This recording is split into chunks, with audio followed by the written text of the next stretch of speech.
नमस्कार, स्वागत है साहित्यिक झरोका चैनल पर। आज हम करेंगे गरीबदास का जीवन परिचय।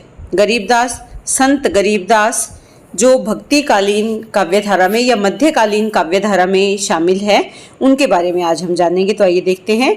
देखिए, संत गरीबदास महाराज का जन्म कब हुआ? बैसाख पूर्णिमा के दिन संवत 1774 या लगभग 1717 ईस्वी के आसपास किन के घर में हुआ? चौधरी बलराम धनखड़। ये जाट थे जाति से, तो बलराम धनखड़ के यहाँ इनका जन्म हुआ था। इनकी माता का नाम था रानी।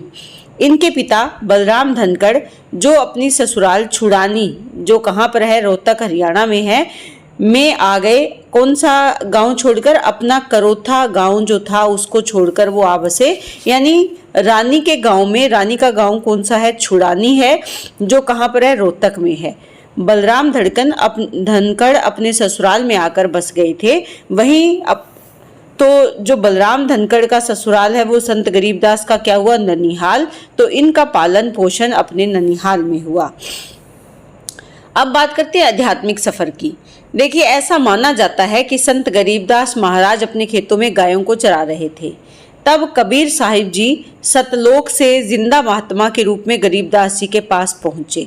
यानी तब तक वो क्या हो गए थे? स्वर्गवासी हो गए थे, और वहां से जिंदा महात्मा का रूप लेकर गरीबदास के पास पहुंचे। गरीबदास जी तथा अन्य ग्वालों ने कबीर साहिब जी को कुछ खिलाने पिलाने के लिए कहा। तब कबीर साहिब जी ने कहा कि मैं कुंवारी गाय का दूध पीता हूँ।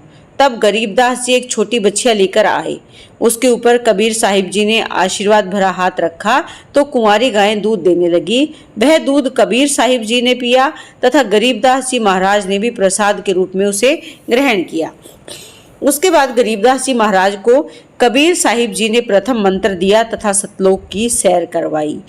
गरीबदास जी के शरीर को मृत जानकर गांव वालों ने उनकी चिता जलाने की तैयारी करने लगे।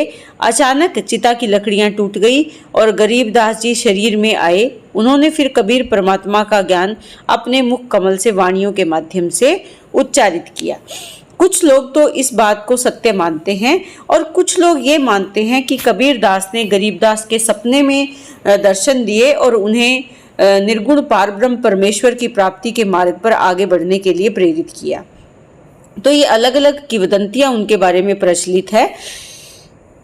गरीबदास की जो वाणी है उसमें कबीरदास का वर्णन मिलता है। वो कहते हैं कि गरीब अलल पंख अनुराग है, सुन मंडल रहे थीर, दास कबीर उदारिया, दास गरीब उदारिया, सतगुरु मिले कबीर। जब उनका शरीर स्थिर है तब गरीबदास को किसने उदारा? सतगुरु कबीर दास ने उनका उद्धार किया है। ऐसे उनके वाणी में मिलता है।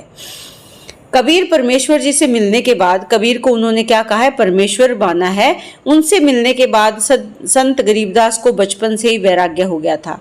परमेश्वर भक्ति, स्पष्टवादिता तथा निर्भीकता के लिए वे बाल्यकाल से ही प्रसिद्ध थे। यानी अपने परम परमेश्वर के प्रति भक्ति का भाव, उनकी वाणी में स्पष्ट बातों को बहुत ही निर्भीकता के साथ कहा गया है, तो वो इस बात के लिए बचपन से ही प्रसिद्ध हो गए थे। इन्होंने आध्यात्मिकता का बहुत प्रचार किया। संत गरीबदास का विवाह नादर सिंह दहिया, गांव बरौना, जिला सोनीपत की पुत्री देवी से हुआ। यानी नादर सिंह दहिया की पुत्री कौन है? देवी है। गांव कौन सा है? बरौना है, सोनीपत हरियाणा में।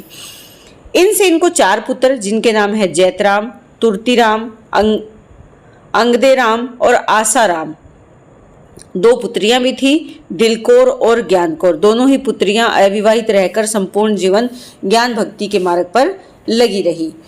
उसके बाद अगर बात करें तो उस समय शासन किसका था? मुगल शाह रंगीला का, मोहम्मद शाह रंगीला का शासक था, जो मुगल सम्राट थे।